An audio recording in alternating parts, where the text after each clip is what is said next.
The system wasn't broken, it was built this way. Welcome to the Soft Girl Era podcast, hosted by LeAnne Dolce, pronounced Dolce, like sweet softness whispered in French. I'm your guide from burnout to boundaries, from doing to being, from strong to soft, and loving every second of it. Today's conversation is built on insights from someone who refuses to let broken systems write her story. Amina Heckstall-Soumah is not just an entrepreneur, she's a visionary who looked at an industry that kept rejecting her and said, I'll build my own table. She's transforming the landscape for Black women in business and innovation, creating pathways where none existed, and proving that when the world won't make room for you, you make room for yourself.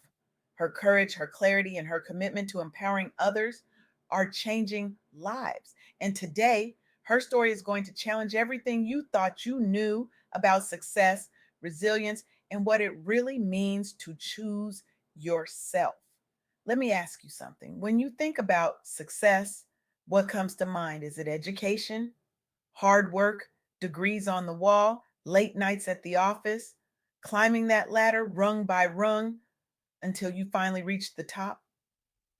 For so many of us, especially Black women, we were sold a story, a promise.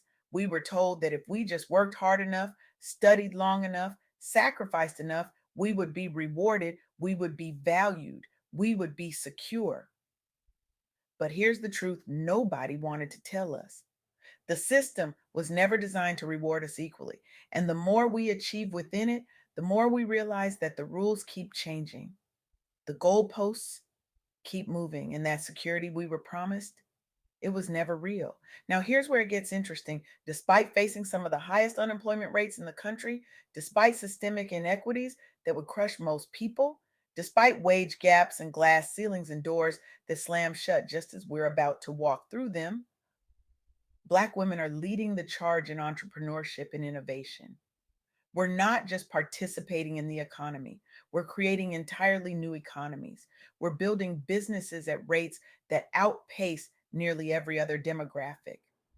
We're turning our pain into purpose, our setbacks into startups, and our frustration into freedom. This isn't the story we usually hear, is it? The narrative we're fed is one of struggle without triumph, barriers without breakthroughs, victims without victories. But the truth is far more complex, far more inspiring, and far more disruptive than anyone wants to admit.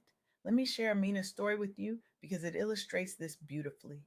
Amina is highly educated, talented, experienced in the tech industry. She did everything right. She earned her degrees, she built her skills, she climbed the ranks, she showed up early, stayed late, delivered results. And then, like so many of us, she faced layoffs, not because she wasn't good enough, not because she didn't work hard enough, but because the systems we operate in are fundamentally unstable for people who look like us. When Amina faced those layoffs, she had a choice. She could keep trying to fit into spaces that kept rejecting her, or she could create her own space. She chose the latter. She leveraged her skills, her experience, and her vision to create a consulting firm focused on digital services and innovation. Today, she's not just building a business, she's building a legacy, she's creating jobs, she's mentoring other women, she's inspiring an entire generation to see entrepreneurship not as a backup plan, but as a primary path to freedom and financial stability. But here's what makes this even more powerful. Amina's story isn't unique. It's part of a larger movement. Organizations like the California Black Women's Collective are documenting this shift. They're conducting research that reveals the systemic inequities we face while simultaneously providing resources and support for women transitioning into entrepreneurship. They're not just talking about the problem, they're building the solution. They've published reports that highlight the challenges, yes, but more importantly, they're supporting women in starting their own businesses. They're raising awareness, they're empowering Black women to take control of their economic futures. And the impact is undeniable. And then there's Fajani Cadet. Another highly educated Black professional who faced layoffs and the anxiety that comes with uncertainty, the sleepless nights, the financial stress, the constant question, what now? Fajani leaned on her networks, her faith, her community. She navigated a job market that's biased at best and hostile at worst. And she shared her story not to complain, but to raise awareness, to let other women know they're not alone, to contribute to the larger conversation about systemic inequities and the importance of support networks. And these women, Amina, Fajani, and countless others, are teaching us something critical. They're showing us that resilience isn't just about bouncing back, it's about building something new. It's about refusing to let broken systems define our worth or limit our potential. Now, let's talk about what this really means because there's a deeper truth here that we need to confront. Black women are among the most educated demographic in the United States. We're earning degrees at higher rates than almost any other group. We're showing up, we're doing the work, we're overqualified, overprepared, and overperforming. And yet, there's a massive disconnect between our education and our economic power. Why? Student loan debt is crushing us. We carry more debt than any other group because we're told education is the ticket to success. But when we graduate, we face biased hiring systems that don't recognize our contributions or potential. We're overqualified and underemployed. We're leading without the title, managing without the salary, innovating without the credit. Career advancement opportunities are limited, not because we're not capable, but because the systems are designed to keep us out.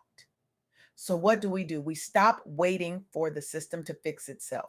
We stop believing that if we just work a little harder, sacrifice a little more, prove ourselves one more time, things will change because they won't, not on their own.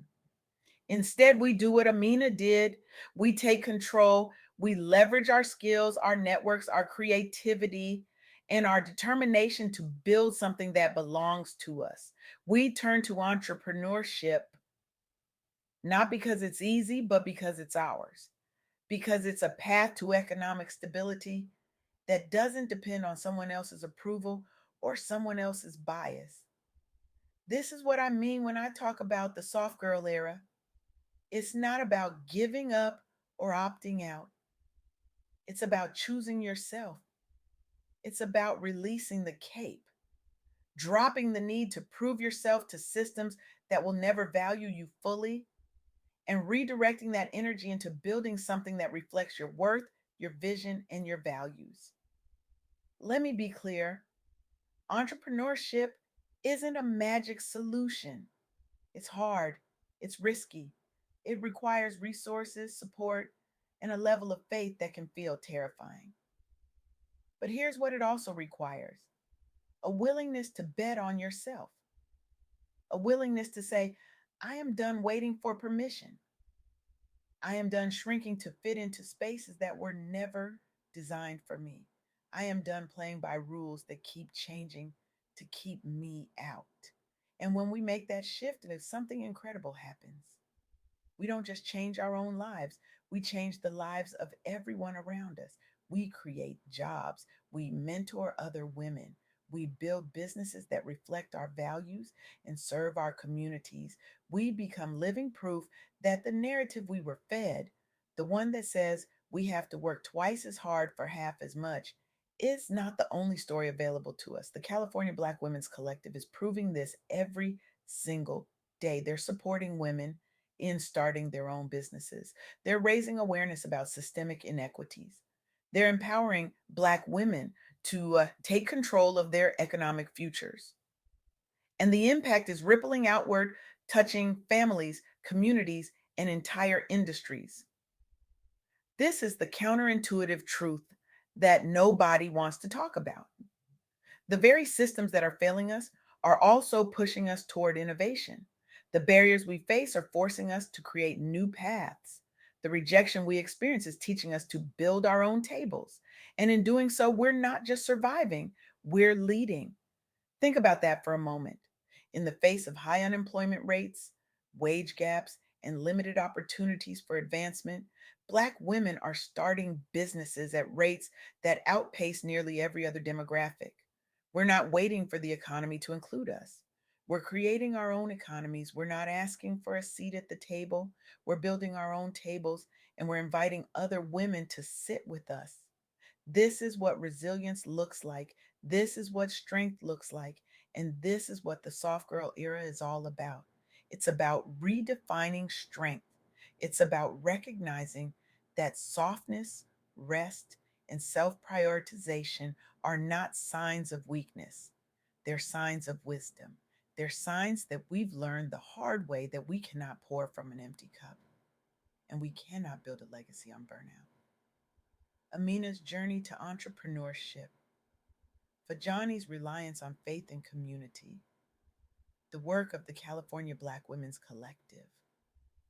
These are all examples of women who are learning to be soft in a world that taught them survival. They're setting boundaries. They're saying no without guilt. They're resting without explanation. They're embracing healing, wholeness, and emotional honesty. And they're doing it while building businesses, creating jobs, and changing the narrative for the next generation. So here's my question for you. What would it look like if you stopped waiting for the system to validate you? What would it look like if you took all that energy, all that talent, all that brilliance you've been pouring into spaces that don't appreciate you and redirected it into something that belongs to you? What would it look like if you chose yourself, not out of burnout, but out of reverence? Because that's what this is really about. It's about reverence. It's about recognizing that you are worthy of rest, of joy, of peace, of prosperity. It's about understanding that your value is not determined by how much you can endure, but by how much you can create when you're operating from a place of wholeness.